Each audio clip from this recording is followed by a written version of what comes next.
Hi hello friends, ಎಲ್ಲರಿಗೂ ಕೂಡ ನಮಸ್ತೆ. ಏನಪ್ಪ ಇವತ್ತಿನ ತರಗತಿ ಅಂತ ಅಂದರೆ VAO ಪರೀಕ್ಷೆಗೆ ತರಗತಿ ಮಾಡ್ತಾಯಿದ್ದೀವಿ. ಇವತ್ತಿನ ತರಗತಿ 28ನೇ ತರಗತಿ ಆಗಿರ್ತಕ್ಕಂಥದ್ದು. ನಿಮಗೆಲ್ಲರಿಗೂ ಕೂಡ ಗೊತ್ತಿದೆ, ತರಗತಿಗಳು ಆಲ್ರೆಡಿ ತುಂಬ ಆಗ್ತಿದ್ದಾವೆ. ವಿದ್ಯಾರ್ಥಿಗಳೇ, ಹಿಂದಿನ ತರಗತಿಗಳನ್ನು ಯಾರ್ಯಾರು ನೋಡ್ಕೊಂಡಿಲ್ಲ ಎಲ್ಲರೂ ಕೂಡ ಈಗಲೇ ನೋಡ್ಕೊಂಬಿಡಿ. ಇನ್ನೂ ಕೂಡ ತುಂಬ ಟೈಮ್ ಇದೆ, ಇನ್ನು 2 ಮಂತ್ ಟೈಮ್ ಇದೆ. ಅದಕ್ಕಾಗಿ ಈಗಲೇ ನೋಡಿಕೊಂಡ್ರೆ ನಿಮಗೆ ಈಸಿ ಆಗುತ್ತೆ. ನಮ್ಮ ತರಗತಿಗಳು ಜಾಸ್ತಿ ಏನಿರೋದಿಲ್ಲ, ಅರೌಂಡ್ 20 to 30 ಮಿನಿಟ್ಸ್ ಒಳಗೆ ಇರುತ್ತೆ. ಒಂದು ದಿನದಲ್ಲಿ ಅರೌಂಡ್ ನೀವು 10ರಿಂದ 12 ತರಗತಿಗಳನ್ನು ನೀವು ಏನಪ್ಪ ಅಂತಂದರೆ ಕ್ಲಾಸನ್ನು ಕೇಳಿಬಿಡ್ಬೋದು. ಯಾಕೆಂದರೆ ಜಾಸ್ತಿ ಇರೋದಿಲ್ಲ, ಒಂದು 2ರಿಂದ 3 ಗಂಟೆ ನೋಡಿದರೆ ಮುಗೀತು, ಫುಲ್ ಹಿಸ್ಟ್ರಿನ ಮುಗಿದೋಗುತ್ತೆ ನಿಮಗೆ.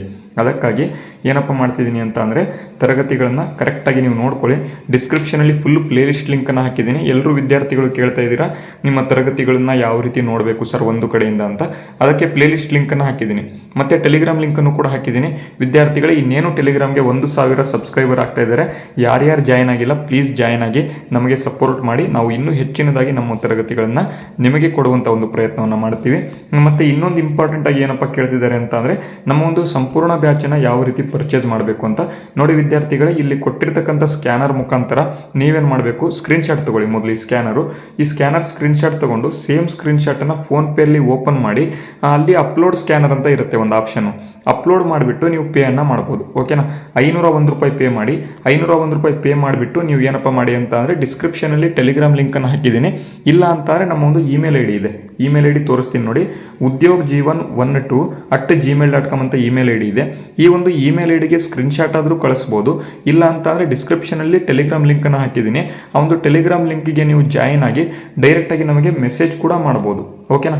ಅದಕ್ಕಾಗಿ ಏನು ಮಾಡಿ ಅಂತ ಅಂದರೆ ಈ ಒಂದು ಸಂಪೂರ್ಣ ಬ್ಯಾಚನ್ನ ತುಂಬ ಜನ ಕೇಳಿದಿರ, ಹಿಂದಿನ ಕ್ಲಾಸಲ್ಲಿ ತುಂಬ ಜನ ಕೇಳಿದಿರ ಯಾವ ರೀತಿ ತಗೋಬೇಕು ಅಂತ. ಇವತ್ತಿನ ತರಗತಿಯಲ್ಲಿ ಸಂಪೂರ್ಣವಾಗಿ ತಿಳಿಸ್ಬಿಟ್ಟಿದ್ದೀನಿ. ಎಲ್ಲರಿಗೂ ಕೂಡ ಅರ್ಥ ಆಗಿದೆ ಅಂತ ನಾನು ಅಂದ್ಕೊಂಡಿದ್ದೀನಿ. ಓಕೆನಾ? ಈ ಒಂದು ಗ್ರಾಮ ಆಡಳಿತ ಅಧಿಕಾರಿ ಹುದ್ದೆಗಳಿಗೆ ಈ ಒಂದು ಬ್ಯಾಚ್ ಇರುತ್ತೆ. ಇದೇ ಬ್ಯಾಚಲ್ಲಿ ನಿಮಗೆ 6 ತಿಂಗಳ ಪ್ರಚಲಿತ ಘಟನೆಗಳು ಕೂಡ ಸೇರಿಸ್ಕೊಂಡು ನಾವು ಕೊಡ್ತಾ ಇದ್ದೀವಿ. ವಿದ್ಯಾರ್ಥಿಗಳು ಏನು ಮಾಡ್ತಿದ್ದೀರಾ, ಸುಮ್ಮನೆ ಬ್ಯಾಚನ್ನು ತಗೊಳ್ತಾ ಇದ್ದೀರಾ, ಏನೂ ಕೂಡ ನೋಡ್ತಾ ಇಲ್ಲ. ಮತ್ತು ಇನ್ನೂ 60 ರೂಪಾಯಿ ಏನು ಮಾಡ್ತಿದ್ದೀರಾ, ಈ ಒಂದು ಪ್ರಚಲಿತ ಘಟನೆಗಳಿಗೆ ಬೇರೆ ಅಮೌಂಟನ್ನು ಕಳಿಸ್ತಾ ಇದ್ದೀರಾ. ವಿದ್ಯಾರ್ಥಿಗಳೇ, ಒಂದೊಂದು ರೂಪಾಯಿ ಕೂಡ ತುಂಬ ಕಷ್ಟಪಟ್ಟು ನೀವು ದುಡ್ದಿರ್ತೀರ, ಅಥವಾ ನಿಮ್ಮ ಒಂದು ಅಪ್ಪ ತಂದೆ ತಾಯಿಯಂದಿರು ಏನು ಮಾಡ್ತಾರೆ ಅಂತಂದರೆ ದುಡ್ದಿರ್ತಾರೆ. ಆ ಒಂದೊಂದು ರೂಪಾಯಿ ಕೂಡ ನಿಮಗೇನಪ್ಪ ಅಂತಂದರೆ ತುಂಬ ಇಂಪಾರ್ಟೆಂಟ್ ಆಗಬೇಕು. ಕರೆಕ್ಟಾಗಿ 500 ರೂಪಾಯಿ ನೀವು ಪ್ರೊವೈಡ್ ಮಾಡ್ತಿದ್ದೀರಾ ಅಂತಂದರೆ ನಾವು 500 ರೂಪಾಯಿ ಕಾಂಟೆಂಟ್ ಕೊಡ್ತೀವಿ, ಅದಕ್ಕೆ ಪ್ರೊವೈಡ್ ಮಾಡ್ತಿದ್ದೀರಾ. 500 ರೂಪಾಯಿ ಕಾಂಟೆಂಟ್ ಎಲ್ಲ ಇದು ನಾನು ಮಿನಿಮಮ್ 2000 ರೂಪಾಯಿಗಿಂತ ಜಾಸ್ತಿ ರೂಪೀಸ್ಗಳ ಒಂದು ಏನಪ್ಪ ಅಂತಂದರೆ ಕಾಂಟೆಂಟನ್ನು ಕೊಡ್ತಾ ಇದ್ದೀನಿ. ಓಕೆನಾ?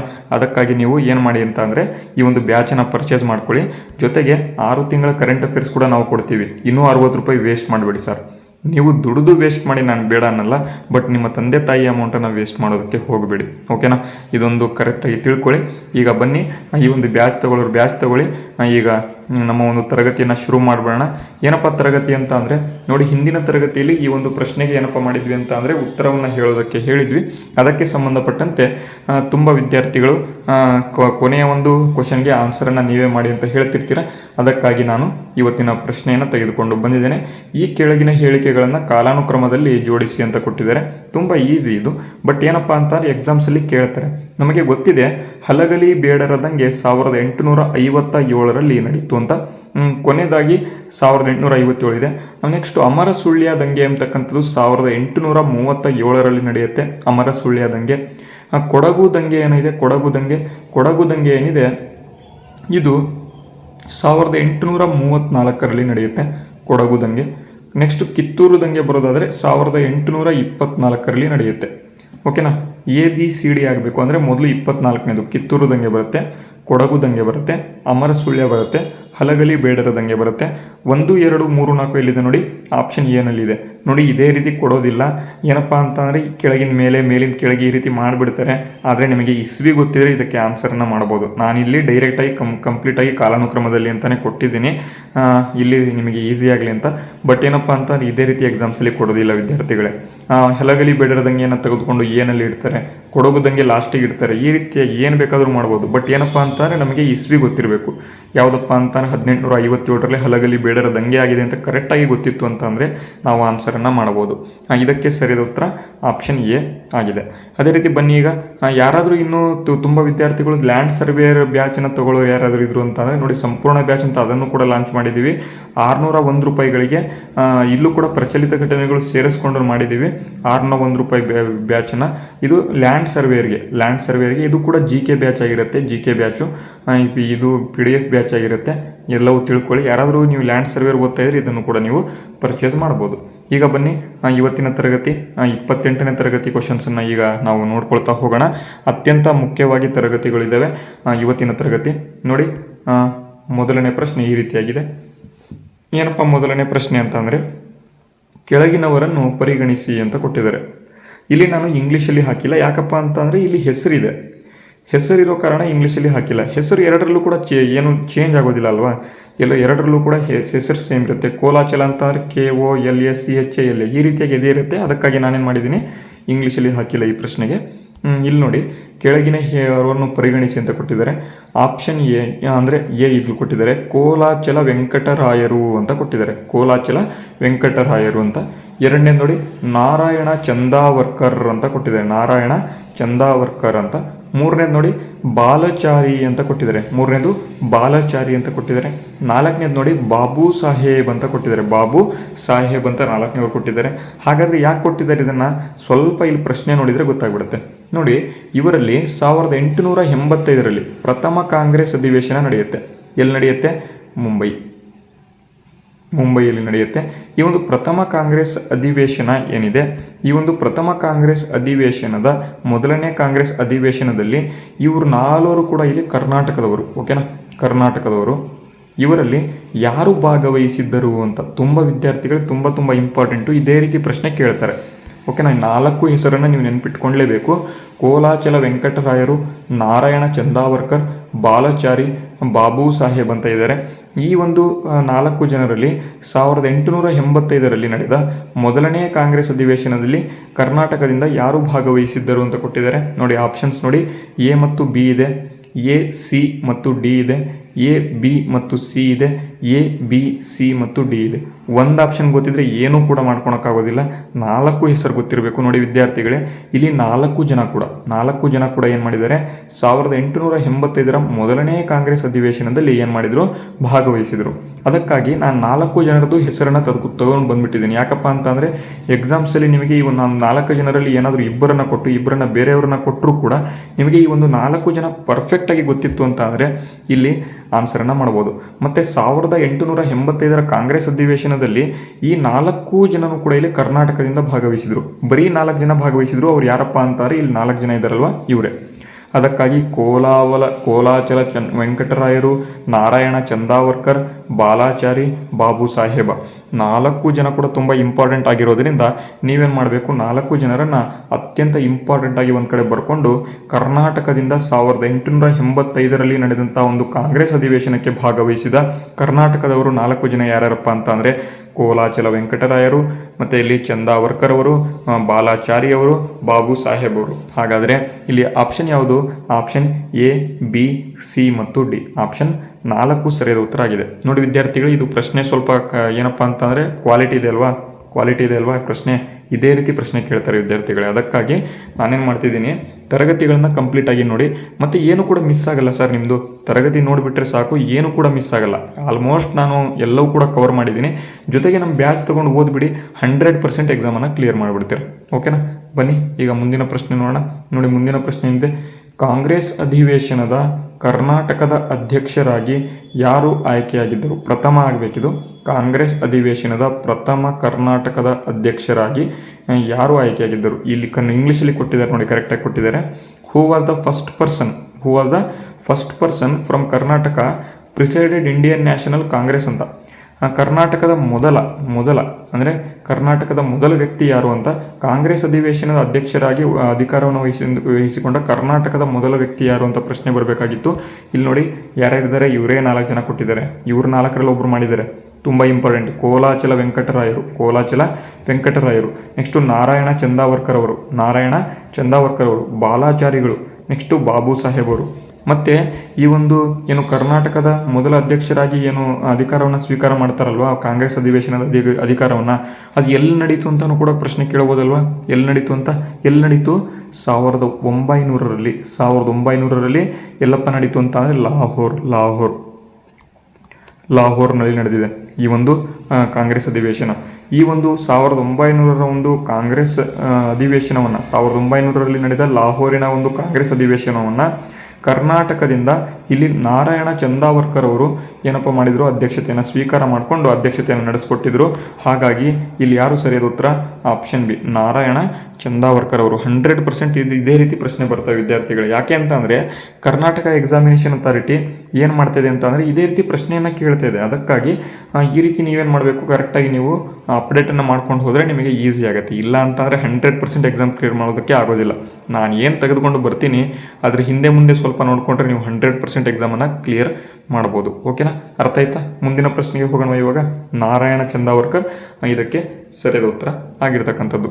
ಓಕೆ, ಬನ್ನಿ ಮುಂದಿನ ಪ್ರಶ್ನೆ ಇದೆ. ಇದು ತುಂಬ ಈಸಿ ಪ್ರಶ್ನೆ. ಸ್ವದೇಶಿ ಚಳುವಳಿಯನ್ನು ಯಾವ ವರ್ಷದಲ್ಲಿ ಮಾಡಲಾಯಿತು ಅಂತ ತುಂಬ ಈಸಿಯಾಗಿ ಎಲ್ಲರೂ ಕೂಡ ಹೇಳ್ತಾರೆ. ಬಂಗಾಳದ ವಿಭಜನೆ ಆದ ಸಂದರ್ಭದಲ್ಲಿ ಈ ಒಂದು ಬಂಗಾಳದ ವಿಭಜನೆಯನ್ನು ಬಾಯ್ಕಾಟ್ ಮಾಡೋದಕ್ಕೆ ಸ್ವದೇಶಿ ಚಳುವಳಿಯನ್ನು ಇಲ್ಲಿ ಶುರು ಮಾಡ್ತಾರೆ. ಇಲ್ಲಿ 1905ರಲ್ಲಿ ಶುರು ಮಾಡ್ತಾರೆ. ಇದು ಗೊತ್ತಿರುತ್ತೆ ಆಲ್ಮೋಸ್ಟ್. ಆಪ್ಷನ್ 1 ಸರಿಯಾದ ಉತ್ತರ. ಅದಕ್ಕಾಗಿ ಇಲ್ಲಿ ಕೊಟ್ಟಿದ್ದೀನಿ. ಬಟ್ ಏನಪ್ಪ ಅಂತ ಅಂದರೆ ಎಲ್ಲವೂ ಕೂಡ ಟಫ್ ಕ್ವಶನ್ಸ್ ಬರಲ್ಲ, ಎಲ್ಲವೂ ಕೂಡ ಹೇಳಿಕೆ ಕ್ವಶನ್ಸ್ ಬರಲ್ಲ. ಬಟ್ ಕೆಲವೊಂದು ಈ ರೀತಿಯಾಗೂ ಕೂಡ ಕೊಟ್ಟಿರ್ತಾರೆ. ಅದಕ್ಕಾಗಿ ಒಂದೊಂದು ಪ್ರಶ್ನೆ ಇದೇ ರೀತಿಯೂ ಕೂಡ ಇರಲಿ ಅಂತ ನಾನು ತೆಗೆದುಕೊಂಡು ಬಂದಿದ್ದೆ. ಇಂಗ್ಲೀಷಲ್ಲೂ ಕೂಡ ಕೊಟ್ಟಿದ್ದೀನಿ ನೋಡಿ, ಸ್ವದೇಶಿ movement started in the year ಅಂತ. ತುಂಬ ಈಸಿ ಇತ್ತು. ಆಪ್ಷನ್ 1. ಓಕೆನಾ, ಈ ರೀತಿ ಕೂಡ ಈಸಿ ಕ್ವಶನ್ಸ್ ಕೂಡ ಇರ್ತವೆ. ನೀವು ಏನು ನಿಮ್ಮ ಒಂದು VA ಎಕ್ಸಾಮ್ ಬರೀತಿರಲ್ವಾ, ಈಸಿ ಕ್ವಶನ್ಸ್ ಕೂಡ ಇರ್ತವೆ, 1 ಲೈನರ್ ಕ್ವಶನ್ಸ್ ಕೂಡ ಇರ್ತವೆ. ಬಟ್ ಜಾಸ್ತಿ ಟಫ್ ಕ್ವಶನ್ಸ್ ಕೊಟ್ಟಿರ್ತಾರೆ. ಓಕೆನಾ, ಅರ್ಥ ಆಯ್ತಾ? ಮುಂದಿನ ಪ್ರಶ್ನೆಗೆ ಹೋಗೋಣ. ಇವಾಗ ಬನ್ನಿ ಮುಂದಿನ ಪ್ರಶ್ನೆ ನೋಡೋಣ. ನೋಡಪ್ಪ, ಮುಂದಿನ ಪ್ರಶ್ನೆ ಹಿಂದೆ ಈ ಕೆಳಗಿನವುಗಳನ್ನು ಪರಿಗಣಿಸಿ ಕಾಲಾನುಕ್ರಮದಲ್ಲಿ ಬರೆಯಿರಿ ಅಂತ ಕೊಟ್ಟಿದ್ದಾರೆ. ತುಂಬ ಇಂಪಾರ್ಟೆಂಟ್ ವಿದ್ಯಾರ್ಥಿಗಳು. ಇದೇ ರೀತಿ ಕೇಳ್ತಾರೆ. ಓಕೆನಾ, ಅದಕ್ಕಾಗಿ ಕೊಟ್ಟಿದ್ದೀನಿ ನೋಡಿ. ಮ್ಯಾಜಿನಿ ಕ್ಲಬ್ ಅಂತ ಕೊಟ್ಟಿದ್ದಾರೆ, ಮ್ಯಾಜಿನಿ ಕ್ಲಬ್ ಅಂತ. ನೆಕ್ಸ್ಟ್ 2ನೇ ನೋಡಿ, ಸೂರತ್ತಿನ ಕಾಂಗ್ರೆಸ್ ಅಧಿವೇಶನ ಅಂತ ಕೊಟ್ಟಿದ್ದಾರೆ, ಸೂರತ್ ಕಾಂಗ್ರೆಸ್ ಅಧಿವೇಶನ. ನೆಕ್ಸ್ಟ್ 3ನೇದು ಸ್ವದೇಶಿ ಚಳುವಳಿ. ನೋಡಿ ವಿದ್ಯಾರ್ಥಿಗಳಿಗೆ, ಹಿಂದಿನ ಒಂದು ನೀವು ಮೊನ್ನೆ ನಡೆದಂಥ ಒಂದು ಪೊಲೀಸ್ ಕಾನ್ಸ್ಟೇಬಲ್ ಪೇಪರ್ ನೋಡಿದರೆ ಸೂರತ್ ಕಾಂಗ್ರೆಸ್ ಅಧಿವೇಶನದ ಬಗ್ಗೆ ಪ್ರಶ್ನೆ ಆಗಿದೆ. ಬೇಕಾದರೆ ನೋಡ್ಕೊಂಡು ಬನ್ನಿ. ಸ್ವದೇಶಿ ಚಳುವಳಿ ಅದರಲ್ಲೂ ಕೂಡ ಕೊಟ್ಟಿದ್ದಾರೆ. ಬಟ್ ಮ್ಯಾಜಿನಿ ಕ್ಲಬ್ ಅಲ್ಲಿ ಕೊಟ್ಟಿಲ್ಲ. ಬಟ್ ಮುಂದೆ ಬರ್ತಕ್ಕಂಥ ಎಕ್ಸಾಮ್ಸಲ್ಲಿ 100% ಇದು ಮ್ಯಾಜಿನಿ ಕ್ಲಬ್ ಕೊಡೋದು. ಓಕೆನಾ, ಅದನ್ನು ಕೂಡ ಕಾಲಾನುಕ್ರಮದಲ್ಲಿ ಬರೆಯಿರಿ ಅಂತಲೇ ಪ್ರಶ್ನೆ ಬಂದಿದೆ.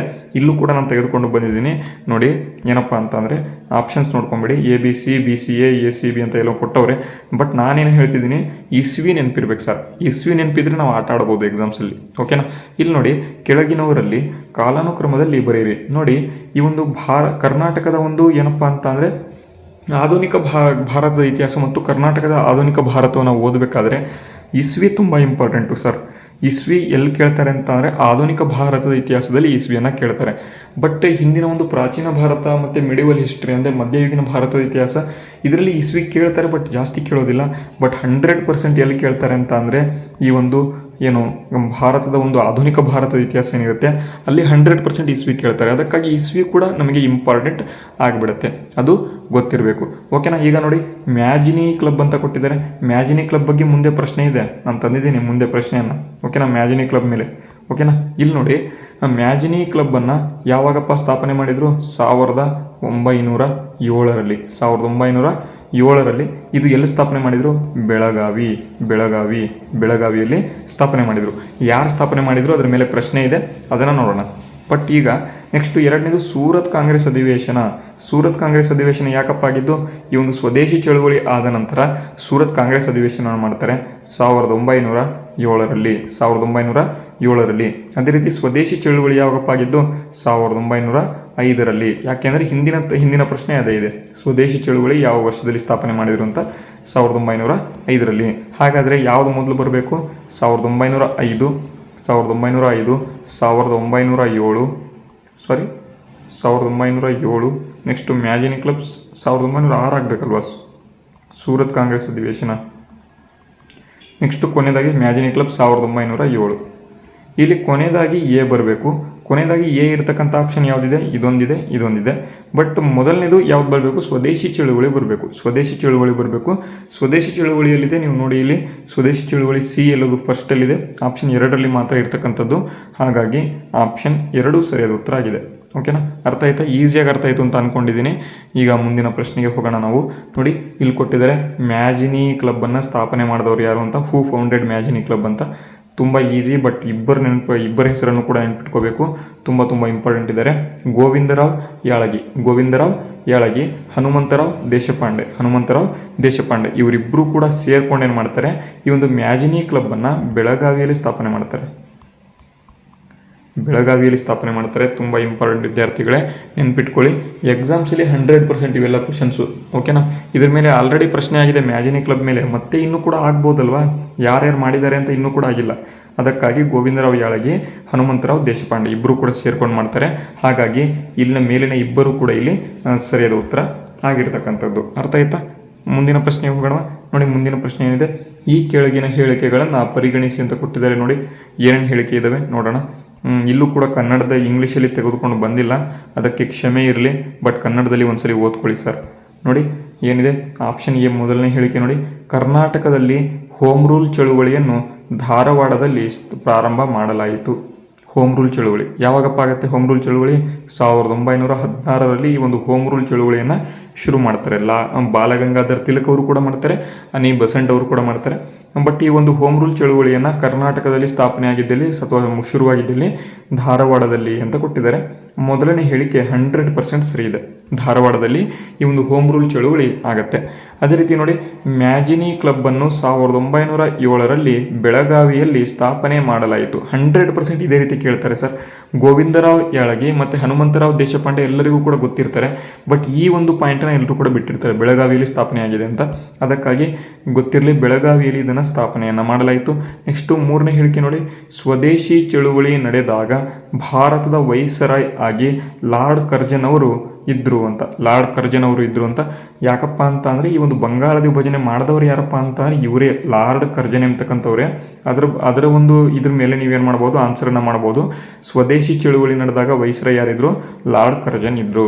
ಹಾಗಾಗಿ ಇಲ್ಲಿ ನೋಡಿ, ಈ ಹೇಳಿಕೆಗಳಲ್ಲಿ ಯಾವುದು ತಪ್ಪಾಗಿದೆ ಅಂತ ಕೊಟ್ಟಿದ್ದಾರೆ. ತುಂಬ ಇಂಪಾರ್ಟೆಂಟ್ ವಿದ್ಯಾರ್ಥಿಗಳು, ಎಲ್ಲವೂ ಕೂಡ ಸರಿ ಇದೆ. ಇಲ್ಲಿ ತಪ್ಪಾಗಿದೆ ಅಂತ ಕೊಟ್ಬಿಟ್ಟಿದ್ದಾರೆ. ಏನು ಮಾಡ್ತೀರಾ, ಎಲ್ಲರೂ ಕೂಡ ಮೂರನೇ ಆಪ್ಷನ್ ಹಾಕ್ತೀರಾ, ABC ಅಂತ. ಬಟ್ ತಪ್ಪಾಗಿದೆ ಅಂತ ಕೊಟ್ಬಿಟ್ಟಿದ್ದಾರೆ, ಎಲ್ಲವೂ ಸರಿ ಇದೆ ಅಂತ ಹಾಕ್ಬಿಡ್ತೀರಾ. ಇಲ್ಲಿ ಎಲ್ಲವೂ ಕೂಡ ತಪ್ಪಾಗಿದೆ. ಓಕೆನಾ, ಎಲ್ಲವೂ ಕೂಡ ಇಲ್ಲಿ ತಪ್ಪಾಗಿದೆ. ಇಲ್ಲಿ ಸರಿ ಅಂತ ಕೊಟ್ಟಿದ್ದೀನಲ್ವ, ಇದನ್ನು ತಪ್ಪು ಮಾಡ್ಕೊಳ್ಳಿ. ಎಲ್ಲವೂ ಕೂಡ ತಪ್ಪಾಗಿದೆ. ABC ಮಾತ್ರ. ಓಕೆನಾ, ABC ಮಾತ್ರ ಇಲ್ಲಿ ಸರಿಯಾದ ಉತ್ತರ. ಎಲ್ಲವೂ ಸರಿ ಇದೆ ಅಂತ ಹಾಕ್ತೀರಾ, ಬಟ್ ಎಲ್ಲವೂ ಕೂಡ ಇಲ್ಲಿ ತಪ್ಪಾಗಿದೆ. ಇಲ್ಲಿ ಕೇಳಿಬಿಟ್ಟಿದ್ದಾರೆ, A ಮಾತ್ರ ತಪ್ಪು, B ಮಾತ್ರ ತಪ್ಪು, ABC ಮಾತ್ರ ತಪ್ಪು ಅಂತ.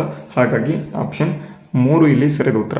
ಓಕೆನಾ, ಇದು ಇವತ್ತಿನ ಒಂದು ಏನಪ್ಪ ಅಂತಂದರೆ ಇಂಪಾರ್ಟೆಂಟ್ ಆಗಿರ್ತಕ್ಕಂಥ ಒಂದು ಪ್ರಶ್ನೆಗಳು.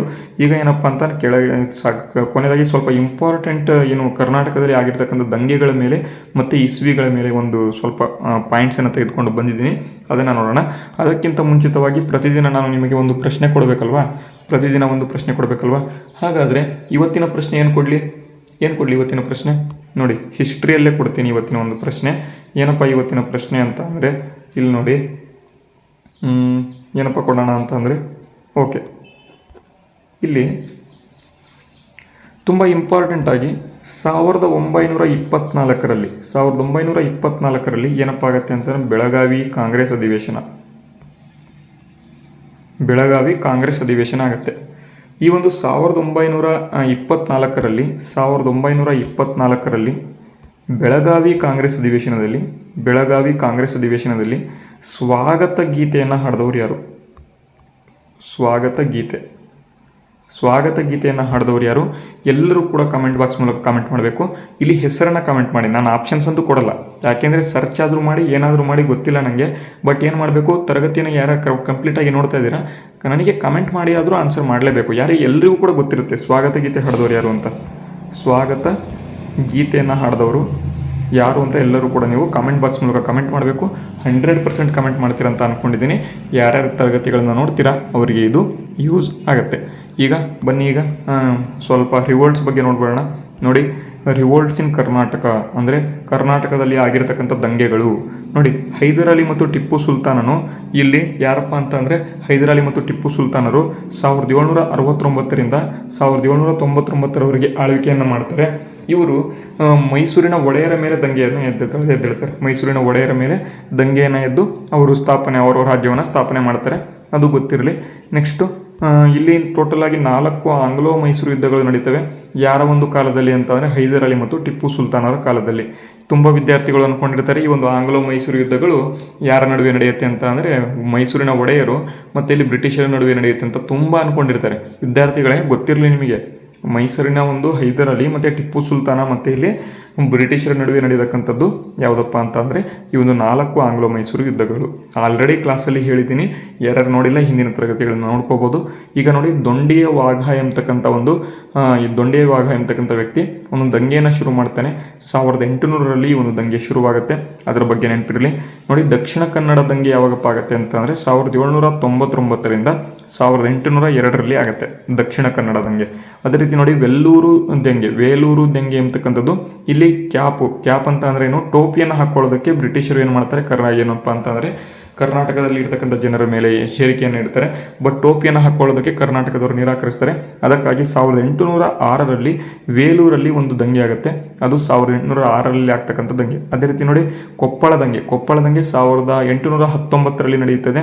ಈ ಒಂದು ಕೊಪ್ಪಳ ದಂಗೆಯ ಒಂದು ಏನಪ್ಪ ಅಂತ ಲೀಡರ್ ಯಾರಪ್ಪ ಅಂತ ಅಂದರೆ ವೀರಪ್ಪ ಎಂಬತಕ್ಕಂಥವನು ಈ ಒಂದು ಕೊಪ್ಪಳ ದಂಗೆಯನ್ನು ಶುರು ಮಾಡ್ತಾನೆ. ಅದೇ ರೀತಿ ಇಲ್ಲಿ ಬೀದರ್ ದಂಗೆ ಇದೆ. ಬೀದರ್ ದಂಗೆ 1820ರಲ್ಲಿ ಶುರುವಾಗುತ್ತೆ ಬೀದರ್ ದಂಗೆ. ಈ ಒಂದು ಬೀದರ್ ದಂಗೆಯ ಲೀಡರ್ಸ್ ನೋಡಿ, ಶಿವಲಿಂಗಯ್ಯ ಮತ್ತು ಇಲ್ಲಿ ತಿರುಮಲರಾಯ ಮತ್ತು ಶಿವಲಿಂಗಯ್ಯ. ಈ ಒಂದು ದಂಗೆ ಏನಿದೆ ಬ್ರಿಟಿಷರ ಮೇಲೆ ಆಗಿಲ್ಲ, ಇದು ಹೈದರಾಬಾದಿನ ನಿಜಾಮನ ಮೇಲೆ ಆಗ್ತಕ್ಕಂಥ ಒಂದು ದಂಗೆ ಇದು. ಅದಕ್ಕಾಗಿ ನೆನ್ಪಿಟ್ಕೊಳ್ಳಿ, ಬೀದರ್ ದಂಗೆ 1820ರಲ್ಲಿ ಆಗಿದೆ. ಯಾರಪ್ಪ ಅಂತಂದರೆ ಶಿವಲಿಂಗಯ್ಯ ಮತ್ತು ತಿರುಮಲರಾಯ ಅಂತ. ಅದೇ ರೀತಿ ಸಿಂದಗಿ ದಂಗೆ ದಿವಾಕರ್ ದೀಕ್ಷಿತ್ ದೇಶಪಾಂಡೆ ಅವರು ಮಾಡ್ತಾರೆ. ಇದು ಬಿಜಾಪುರದಲ್ಲಿ ನಡೆಯುತ್ತೆ. ಬಿಜಾಪುರದ ಸಿಂದಗಿ ಎಂಬತಕ್ಕ ಪ್ರದೇಶದಲ್ಲಿ ನಡೆಯುತ್ತೆ. 1824ರಲ್ಲಿ ಈ ಒಂದು ದಂಗೆ ನಡೆಯುತ್ತೆ. ಗೊತ್ತಿರಲಿ. ಕಿತ್ತೂರು ರಾಣಿ ಚೆನ್ನಮ್ಮ ಮಾಡ್ತಾಳೆ ಬ್ರಿಟಿಷರ ಮೇಲೆ. ಎಲ್ಲಿ ಠಾಕರೆ ಎಂಬತಕ್ಕಂಥ ಒಂದು ವ್ಯಕ್ತಿಯನ್ನು ಈ ಒಂದು ಕಿತ್ತೂರು ರಾಣಿ ಚೆನ್ನಮ್ಮ ಆ ಒಂದು ಠಾಕರೆ ಎಂಬತಕ್ಕಂಥ ಬ್ರಿಟಿಷರ ಸೇನಾಪತಿಯನ್ನು ಕೊಂದಾಕ್ತಾರೆ. ಅದು ಗೊತ್ತಿರಲಿ. ಕಿತ್ತೂರಿನ ಒಂದು ದಂಗೆ 1824ರಲ್ಲಿ ನಡೆಯುತ್ತೆ. ಸಂಗೊಳ್ಳಿ ರಾಯಣ್ಣ ಈ ಒಂದು ಕಿತ್ತೂರು ರಾಣಿ ಚೆನ್ನಮ್ಮ ಏನು ಜೈಲಿನಲ್ಲಿ ಮರಣ ಹೊಂದಿದ ಮೇಲೆ ನಡೆಸ್ತಾನೆ. 1830ರಲ್ಲಿ ಸಂಗೊಳ್ಳಿ ರಾಯಣ್ಣ ದಂಗೆ ನಡೆಸ್ತಾನೆ. ಇವನನ್ನು 1831ರಲ್ಲಿ ನೇಣಿಗೆ ಹಾಕ್ತಾರೆ. ನೆಕ್ಸ್ಟು ಇಲ್ಲಿ ಕೊಡಗು ದಂಗೆ 1834ರಲ್ಲಿ ನಡೆಯುತ್ತೆ ಅಂತ ಕೊಟ್ಟಿದ್ದಾರೆ. ನೆಕ್ಸ್ಟ್ ಕೊನೆಯದಾಗಿ ಅಮರ ಸುಳ್ಯ ದಂಗೆ 1837ರಲ್ಲಿ ನಡೆಯುತ್ತೆ. ಇಷ್ಟು ಗೊತ್ತಿರಲಿ. ಅದರ ಜೊತೆಗೆ ಸ್ವಲ್ಪ ಇಲ್ಲಿ ಕೊಟ್ಟಿದ್ದಾರೆ ನೋಡಿ, ಏನಪ್ಪ ಅಂತಾರೆ 1857ರ ಒಂದು ಸ್ವಾತಂತ್ರ್ಯ ಸಂಗ್ರಾಮ ಆದ ನಂತರ ಆಗಿರ್ತಕ್ಕಂಥ ದಂಗೆಗಳು ನೋಡಿ. ಹಲಗಲಿ ಬೇಡರ ದಂಗೆ 1857 ಮತ್ತು ಸುರಪುರ ದಂಗೆ ಅಂತ ಕೊಟ್ಟಿದ್ದಾರೆ ನೋಡಿ. ಸುರಪುರ ದಂಗೆ 1858ರಲ್ಲಿ, ಇದು ಯಾದಗಿರಿಯಲ್ಲಿ ಆಗಿರ್ತಕ್ಕಂಥ ದಂಗೆ, ಇದು ಸುರಪುರ ದಂಗೆ. ನೆಕ್ಸ್ಟ್ ಇಲ್ಲಿ ರಾಜ ವೆಂಕಟಪ್ಪ ನಾಯಕ ಈ ಒಂದು ಸುರಪುರ ದಂಗೆಯ ಒಂದು ಲೀಡರ್ ಆಗಿದ್ದ. 100% ಕೇಳ್ತಾರೆ ಕಂಡ್ರೆ ಇದನ್ನು. ರಾಜ ವೆಂಕಟಪ್ಪ ನಾಯಕ ಇಲ್ಲಿ ಸುರಪುರ ದಂಗೆಯ ಒಂದು ಲೀಡರ್ ಆಗಿದ್ದ. ನೆಕ್ಸ್ಟ್ ಇಲ್ಲಿ ನರಗುಂದ ದಂಗೆ ಏನಿದೆ ಗದಗದಲ್ಲಿ ನಡೆಯುತ್ತೆ. 1858ರಲ್ಲಿ ನಡೆಯುತ್ತೆ ಇದು ಕೂಡ. ನೆಕ್ಸ್ಟ್ ಇದರ ಒಂದು ಯಾರಪ್ಪ ಅಂತಂದರೆ ಇದು ಬಾಬಾ ಸಾಹೇಬ್ ಎಂಬತಕ್ಕಂಥವನು ಇದನ್ನು ಮಾಡ್ತಾನೆ. ಮುಂಡರಗಿ ಭೀಮರಾವ್ ಎಂಬತಕ್ಕಂಥವನು ಮುಂಡರಗಿ ದಂಗೆಯನ್ನು ಶುರು ಮಾಡ್ತಾರೆ 1858ರಲ್ಲಿ ಈ ಒಂದು ಮುಂಡರಗಿ ದಂಗೆ ನಡೆಯುತ್ತೆ. ಮುಂಡರಗಿ ದಂಗೆಯ ಲೀಡರ್ ಯಾರಪ್ಪ ಅಂತಂದರೆ ಭೀಮರಾವ್ ಎಂಬತಕ್ಕಂಥ ವ್ಯಕ್ತಿ. ಓಕೆನಾ? ಇದು ಇವತ್ತಿನ ಒಂದು ತರಗತಿಗೆ ಸಂಬಂಧಪಟ್ಟಂಥ ಮಾಹಿತಿ. ಯಾರಿಗಾದರೂ ಕೋರ್ಸ್ ಬೇಕು ಅಂತಂದರೆ ಇನ್ನೊಂದ್ಸರಿ ಸ್ಕ್ಯಾನರ್ ತೋರಿಸ್ತೀನಿ, ಆ ಒಂದು ಕೋರ್ಸನ್ನು ಪರ್ಚೇಸ್ ಮಾಡ್ಕೊಳ್ಳಿ. ಸಂಪೂರ್ಣ ಬ್ಯಾಚ್ ಅಂತ ಇದೆ, ಗ್ರಾಮ ಆಡಳಿತ ಅಧಿಕಾರಿಯಿಂದ ತರಗತಿ ಇದೆ. ಓಕೆನಾ? ಪ್ರಚಲಿತ ಘಟನೆಗಳು ಸೇರಿಸ್ಕೊಂಡು ಈ ಒಂದು ತರಗತಿಯನ್ನು ಮಾಡಿದ್ದೀವಿ. ಇವತ್ತಿನ ತರಗತಿ ಯೂಸ್ಫುಲ್ ಆಗಿದ್ದರೆ ವಿಡಿಯೋಗೆ ಲೈಕ್ ಮಾಡಿ, ಶೇರ್ ಮಾಡಿ, ಸಬ್ಸ್ಕ್ರೈಬ್ ಮಾಡಿ ಅಂತ ಹೇಳ್ತಾ ಇವತ್ತಿನ ತರಗತಿಯನ್ನು ಮುಗಿಸ್ತಾ ಇದ್ದೇನೆ. ಜೈ ಹಿಂದ್, ವಂದೇ ಮಾತರಂ.